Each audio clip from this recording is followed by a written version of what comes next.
Hi. பறவைகள் அப்படின்னாலே ரொம்பவே மென்மையாக இருக்கும், ரொம்ப சாதுவாக இருக்கும். ஒரு சில பறவைகளுடைய அந்த கலர்ஃபுல்லான அமைப்பை பார்த்த உடனே இந்த பறவை சூப்பராக இருக்குப்பா அப்படின்னு சொல்லி நிறைய பேர் வந்து ஃபீல் பண்ணுவாங்க. ஒரு சில பேர் வந்து நல்ல அழகான பறவைகளை வீட்டில் வளர்ப்பாங்க. கிராமத்தில் உள்ளவங்களுக்கு இந்த ஒரு விஷயம் வந்து அனுபவிச்சிருப்பாங்க. காலையில் எழுந்த உடனே வீட்டை சுற்றி நிறையா மரங்கள்லாம் இருக்கும் இல்லையா, அந்த மரத்தில் இருக்கக்கூடிய பறவைகள் வந்து கீச்சு கீச்சு கீச்சு அப்படின்னு சொல்லி நிறைய சத்தங்களை வந்து எழுப்பும். அந்த சத்தங்களை கேட்டு எழுந்து ஃப்ரெஷ்ஷாக அவங்க அன்றாட வேலையை வந்து தொடங்குவாங்க. சிட்டியில் உள்ளவங்க என்ன பண்ண முடியும், அவங்க வந்து ஒரு பறவையை கூண்டுக்குள்ளே அடைச்சி வச்சு அந்த பறவை என்ன சத்தம் போடுதோ அதை தான் கேட்டுட்ருப்பாங்க. இந்த மாதிரி இந்த உலகத்தில் 10,000க்கும் மேற்பட்ட பறவை இனங்கள் இருக்குது. இருந்தாலும் இந்த பறவை இனங்கள்லேயே ரொம்ப ரொம்ப டேஞ்சரான பறவைகள் அப்படின்னு சொல்லிட்டு ஒரு சில விஷயங்கள் இருக்குது. ரொம்ப அழகாக இருக்கக்கூடிய பறவைகள் ஆபத்தானதாகவும் இருக்கும். அதே போல் தான் இன்றைக்கி நம்ம வீடியோவில் 5 ஆபத்தான பறவைகள் பற்றி தான் நம்ம பார்க்க போகிறோம். இடத்த பிடிச்ச பறவை வந்து பித்தோயி அப்படின்னு சொல்லக்கூடிய ஒரு பறவை. இந்த பறவையோட ஃபோட்டோவை காமிச்சு இது ரொம்ப ஆபத்தான பறவை அப்படின்னு சொல்லி காமிச்சோன்னு வச்சுக்கோங்களேன், போயா இதெல்லாம் ஆபத்தான பறவையா அப்படின்னு சொல்லி எல்லாருமே ரொம்ப சீப்பாக தான் பார்ப்பாங்க. ஆனால் இந்த பறவைக்கிட்ட வந்து மிக ஆபத்தான விஷயங்கள் நிறைய இருக்குது. ஏன், ஒரு பாம்போட விஷம் இருக்குது இல்லையா, அந்த விஷத்தன்மையை விட அதிகமான விஷம் வந்து இந்த பறவையோடைய ரெக்கையில் இருக்குது.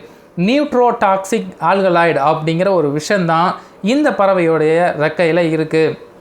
இந்த பறவை வந்து 22 சென்டிமீட்டர் தான் நீளம் இருக்கும், 75 கிராம் தான் உடல் எடை இருக்கும்.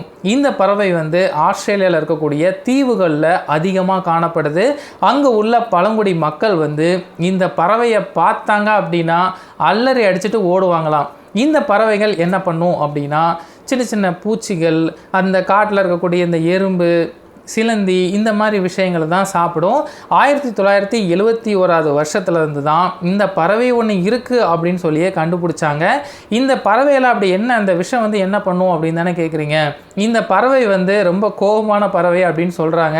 இதை வந்து சீண்டணும் அப்படின்னு நினச்சாங்கன்னு வச்சுக்கோங்களேன், அது பறந்து வந்து அதோடைய ரெக்கையை வச்சு தன்னுடைய கைகளில் ஏதோ ஒரு இடத்துல ஒரு கோடு மாதிரி ஏதோ ஒன்று தாக்குதுன்னு வச்சுக்கோங்க, அந்த பகுதி வந்து 10 நிமிஷத்தில் மரத்து போகும், உடல் செயலிழக்க ஆரம்பிக்கும், உயிரே போகும் அப்படிங்கிற அளவுக்கு இந்த பறவைக்கிட்ட விஷத்தன்மை இருக்குது.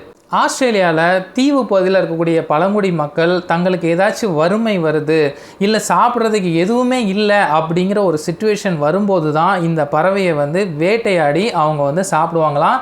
அதுவும் எப்படின்னா, அந்த பறவையை வேட்டையாடின உடனே அதோடைய தோள்கள் மற்றும் ரெக்கைகளை பக்குவமாக பிரித்து எடுத்துகிட்டு அந்த உடல் முழுக்க சாம்பல் பூசி காய வச்சுருவாங்களாம்.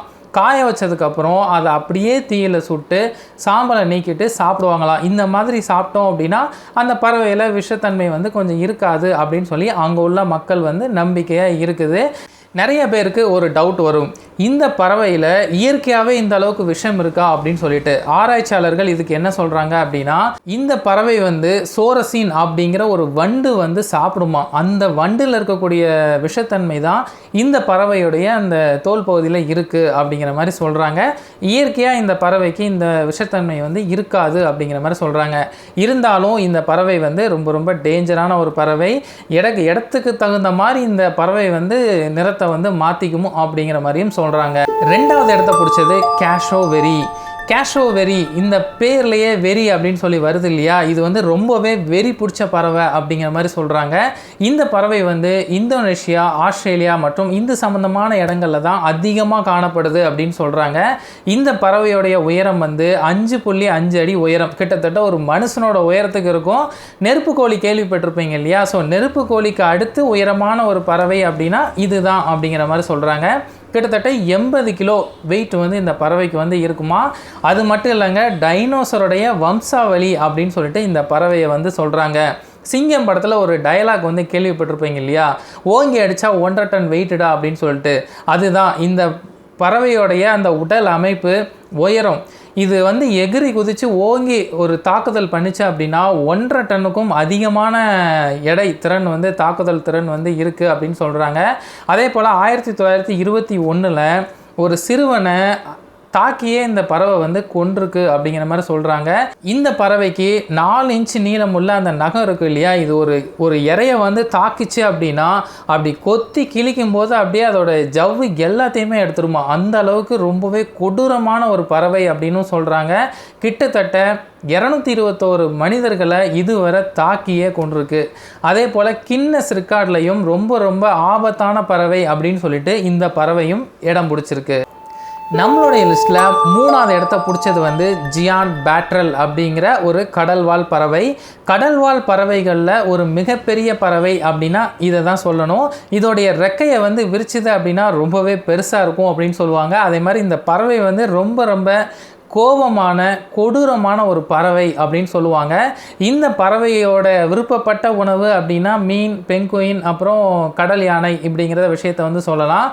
இந்த பறவையோடைய திறமை என்ன அப்படின்னு பார்க்கும்போது கடலுக்கு அடியில் அந்த நீருக்குள்ளே 70 கிலோமீட்டர் வேகத்தில் போயிட்டு ஒரு மீனை வேட்டையாடி கொன்று சாப்பிடுமா. இந்த பறவை வந்து அந்த அளவுக்கு சக்தி இருக்குது. உயிரோடு இருக்கக்கூடிய விஷயங்கள், இறந்து போன உயிரினங்கள் எல்லாத்தையுமே இந்த பறவை வந்து சாப்பிடுமா. அதே போல் ஒரு பெங்குயின் வந்து இதுக்கிட்ட மாட்டிச்சு அப்படின்னா தண்ணிக்குள்ளே இழுத்துக்கிட்டு போய் அதை மூழ்கடிச்சு அதோட மூச்சு திணற வச்சு கொன்று கொடூரமாக சாப்பிடுமா. அதே போல் இந்த பறவை வந்து ரொம்ப ஒரு அசைவ பிரியர் அப்படின்னே சொல்லலாம்.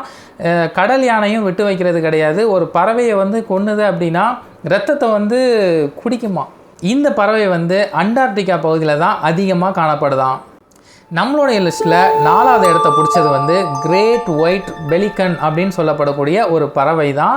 தமிழில் வந்து கூளைக்கடா அப்படின்னு சொல்லுவாங்க. தென்கிழக்கு ஐரோப்பியா, ஆசியா, ஆப்பிரிக்க நாடுகளில் இந்த பறவை வந்து அதிகமாக காணப்படும். இந்த பறவை வந்து 11 கிலோ வெயிட் வரை இருக்கும் அப்படிங்கிற மாதிரி சொல்கிறாங்க.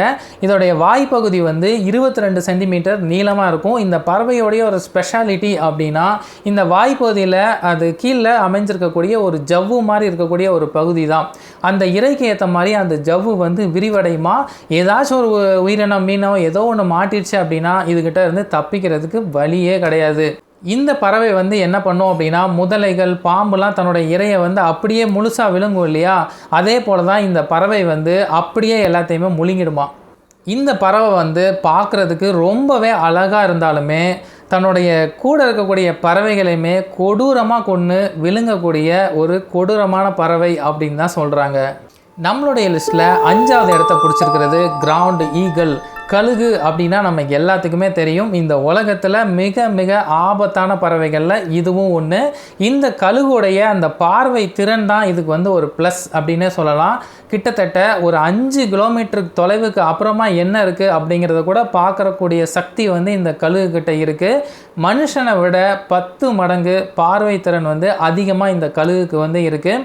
தன்னை விட சின்ன சின்ன உயிரினங்கள்ல இருந்து, சின்ன சின்ன பறவைகள்ல இருந்து, ஏன் ஒரு மானையே வேட்டையாடி தூக்கிட்டு போகிற அளவுக்கு இந்த கழுகுக்கு வந்து சக்தி இருக்குது அப்படின்னு சொல்கிறாங்க.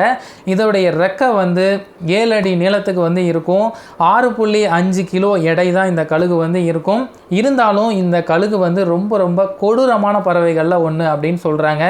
ஏன் சில இடங்களில் கூட நம்ம கேள்விப்பட்டிருப்போம், சின்ன சின்ன குழந்தைகள் வந்து விளையாடிட்டு இருக்கோம், அந்த குழந்தைகளையே தூக்கிட்டு போகிற அளவு இந்த கழுகுக்கு வந்து நிறைய சக்திகள்லாம் இருக்குது.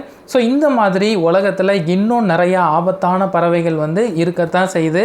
ஏன் பறவைகளை விட மனுஷங்களில் கூட நிறைய ஆபத்தான விஷயங்கள்லாம் இருக்குது. ஸோ அடுத்தடுத்து ரொம்ப ரொம்ப இன்ட்ரெஸ்டிங்கான டாப்பிக்லாம் நம்ம பார்க்கலாம். உங்களுக்கு பிடிச்ச டாபிக் என்ன அப்படிங்கிறத கமெண்ட்ஸில் சொல்லுங்கள். அதே போல் இன்றைக்கி நம்ம பார்த்த 5 ஆபத்தான பறவைகளில் எது ரொம்ப ஆபத்தானதாக இருக்குது அப்படிங்கிறதையும் மறக்காமல் சொல்லுங்கள். பாய்.